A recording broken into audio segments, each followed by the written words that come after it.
Сайн байцгаана уу? Эрхэм сонсогч та бүхэндээ энэ өдрийн мэндийг хүргэе. Ames Time podcast-ийн шуудан нэрлэгийн шинэхэн дугаар хүрэхэд бэлэн боллоо. Хүлээн авна уу?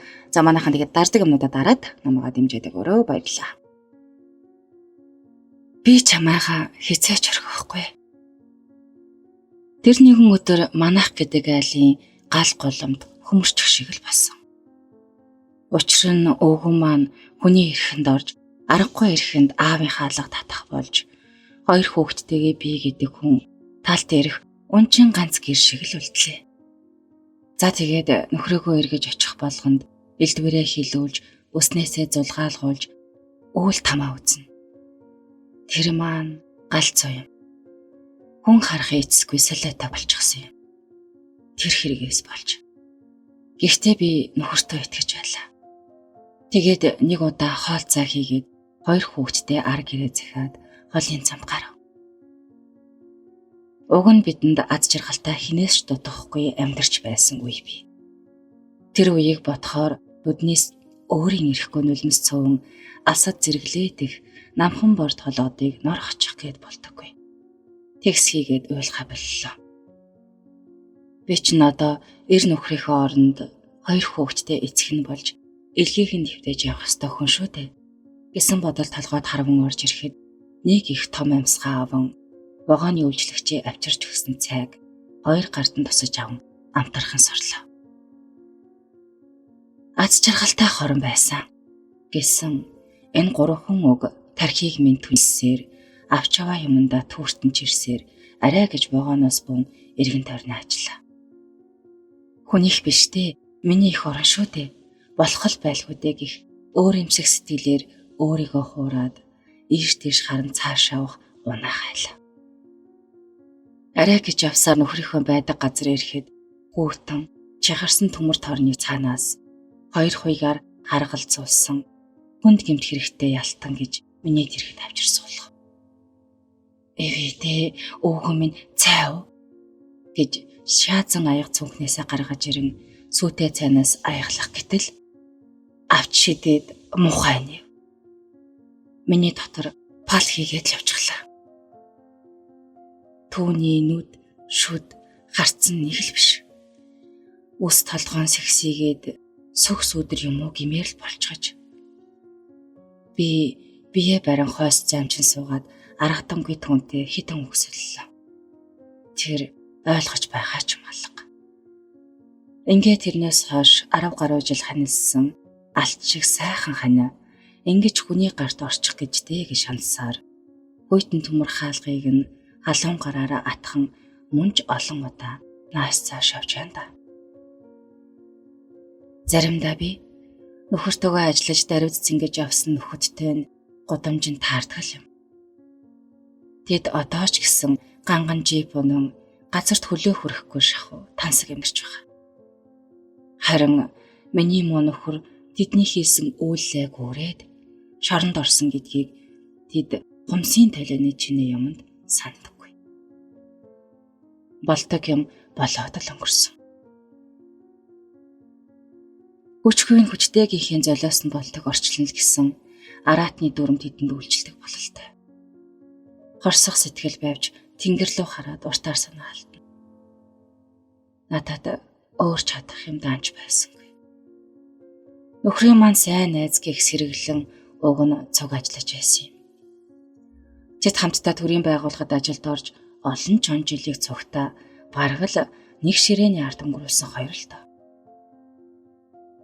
Гэхдээ тэдний хүн чанар нь тис өөр байж би ч сэргэлэн танаагүй байж түүнийг сайхан инээн орж очих болгонд цайцуу болон сүд болдогт нь би баярлдаг байлаа. Гэтэл тэр ингэхэл гэж тэгж нүүр төрөн инээдэг байж л дээ гэж бодохоор өөрийн ирэхгүй цээж гарсан бацсан бачуур болов. Тэгээд лавлага авснаа нууж аваад сүулт нь нөхөртэй ир маань тогтчихсан юм билээ. Би бүх бичиг баримтыг нь шалгасан. Нөхрийгөө шоронд орсон тэр өдөр нүдээ улаатал шүнжин ширээ шүгээг нь ухаж бүх бичиг дансыг нь тулгасан.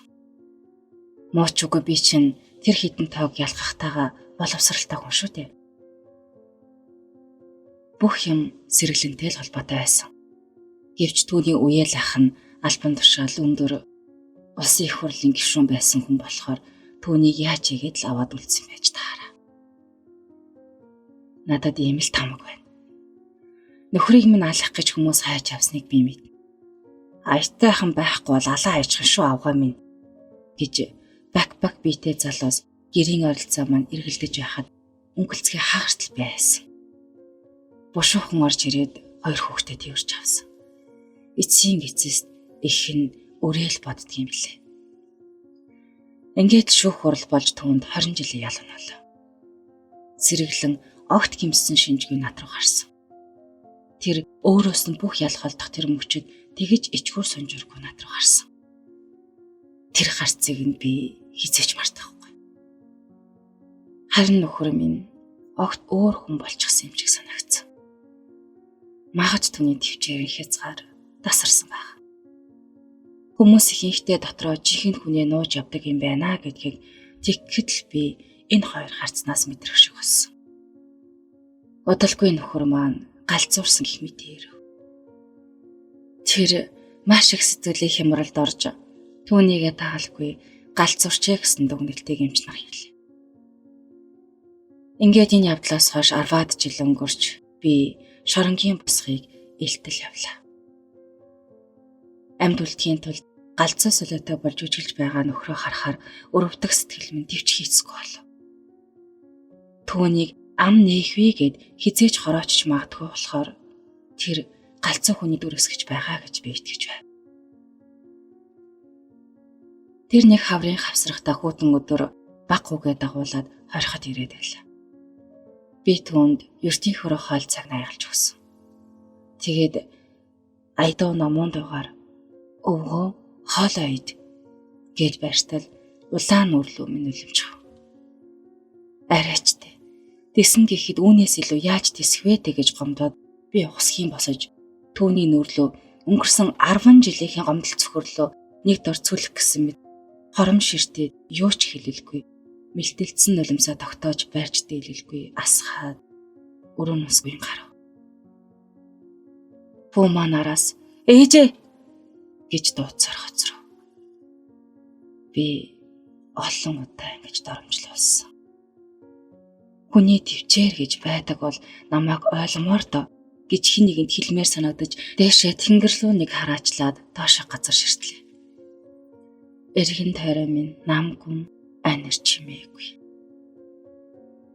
Нэг мэдхэд хүүтэн төмөрнөөс тас зурч хаад гомдлон цөрхөж байгаагаа соёлхуаран гараад татаж авлаа.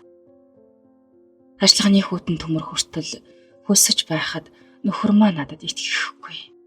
Даан чи авда гэж бодон эмхтэй хүн гэдэг чинь өөр хүүхдийн төлөө үүнээс ихийг төвчж чаддаг юм гэж нөхрийг шоронд орсны дараа өнгөрөхдөө ээж минь хэлж байсан үг санаанд орж эргэлтийн өрөөрөө эргээд алхалаа. Тэр галзуурсан. Одоо бидний амьдрал ингээд дууссан.